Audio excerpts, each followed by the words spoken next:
Is the world on the brink of a nuclear Armageddon? Disaster can strike any second now. Things are not looking too optimistic in Ukraine's battle against Russia. With China planning to throw its weight behind the Kremlin in its violent conflict with Ukraine, events are bound to take a catastrophic plunge. It's making the ongoing volatile situation much worse. Ukrainian leader President Volodymyr Zelensky's cry for sanity to prevail needs to be heard. And if you're paying attention, his words contain an ominous warning about our world being on the verge of a third world war. Could this be the beginning of the end? The world is dangerously perched on the edge of drowning into complete chaos. It's just a matter of choosing sides, plain and simple.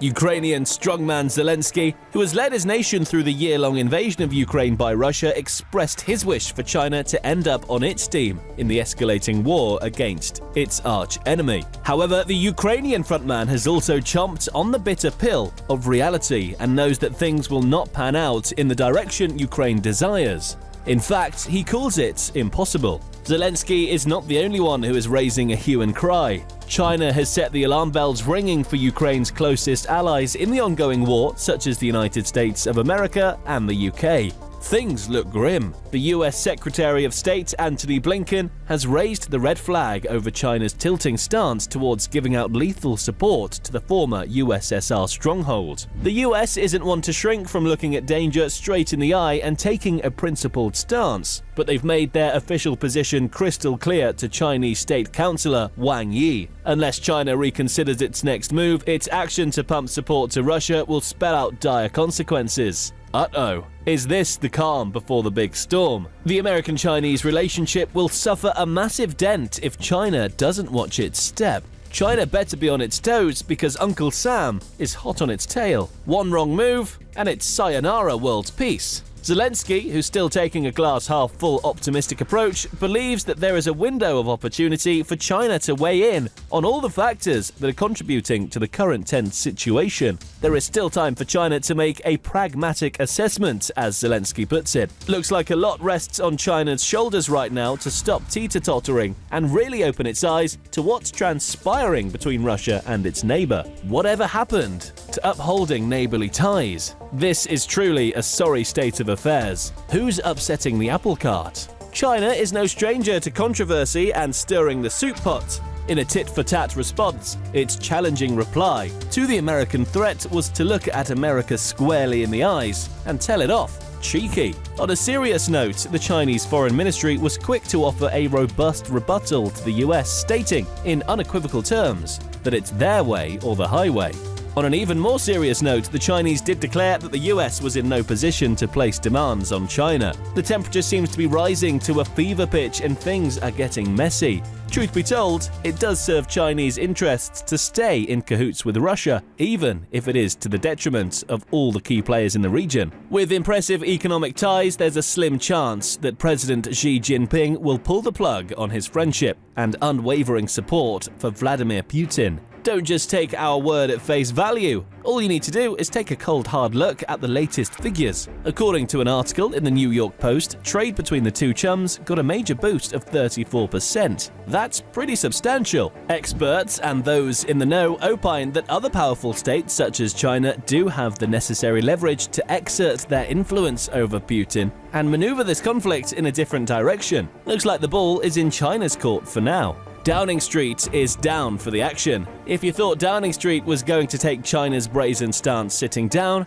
think again. Britain is not down with any of China's notions. In fact, they are shooting them down. That's no downer.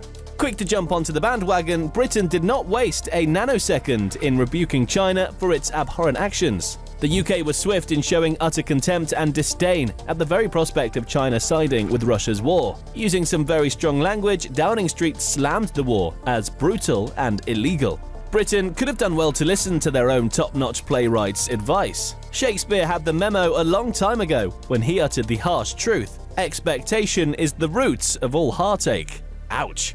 The United Kingdom expects China to back up Ukraine's integrity and sovereignty as a nation. Boy oh boy, are they in for a major disappointment. Wang Yi is soon to jet off to have a tete-a-tete with the Russian president. Russia has been making solid sales of oil to China. Up next on the cards for China is the display of its problem, solving skills with the unveiling of its position on a political solution to this bitter symphony. Beijing has reiterated its commitment to peace. The Kremlin did give an empathetic yes to a meeting. However, while earlier there remained a question mark on the exact date when the meeting between Mr. Yang and President Putin will materialize, the meeting has now finally occurred. More Chinese-manufactured controversy. To add more fuel to the fire, China has not been spending time idly twiddling its thumbs, or so it appears. Case in point, all these events are unfolding against the backdrop of the fishy spy balloons that the US shot down over its own soil. The balloons were alleged to be made in China, as are most products in today's world. Nothing surprising there. China's human rights track record is not too stellar either, with vast excesses committed against the Uyghur Muslim population. Looks like China needs some alone time in the timeout chair. This is a recipe for impending disaster. The dangerous drama triangle involves three big nations, USA, Russia, and China, each armed with state-of-the-art nuclear weaponry. President Joe Biden is stepping up his efforts to show solidarity with the battle-weary Ukrainians. He traveled by train to the war-torn region to commemorate the one-year anniversary of Russia's blatant invasion of this sovereign country. Biden left no stone unturned in pledging his country's support by dishing out $460 million to shore up security. This was followed by a fiery speech by Biden, who took a jibe at the Russian oligarch, assuring him that Kyiv, Ukraine, and democracy remained intact and untarnished in the face of relentless Russian onslaught. As planes and ground troops raze the terrain of Ukraine to rubble, a new threat is looming on the horizon. A US general had more bad news to share with the rest of the world. General Michael A. Minahan can foresee a clash between the superpower US and up-and-coming economic superpower China in the foreseeable future. In fact, things can escalate between the two behemoth powers over Taiwan as early as 2025. The island has remained a serious bone of contention on the global stage. In latest developments, it seems as if China has removed the blinders and can finally gauge that providing weapons will not pan out in a favorable outcome. China has aired its stance at the UN General Assembly.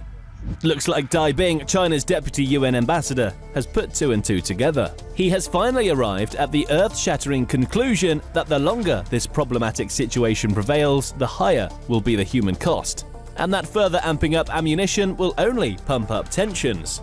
There is more good news. In an uplifting disclosure, Josep Borrell, the EU's foreign affairs official, has reiterated China's view, which he had gathered at his meeting with Wang in Munich. Wang negated claims that China was party to supplying weapons to Russia, citing that it goes against their foreign policy to do so with any nation during a conflict. That's quite stupendous.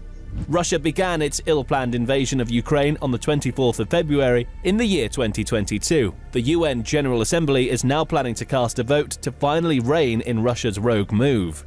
The draft resolution that will be voted on will push for the complete withdrawal of Russian troops from all affected regions.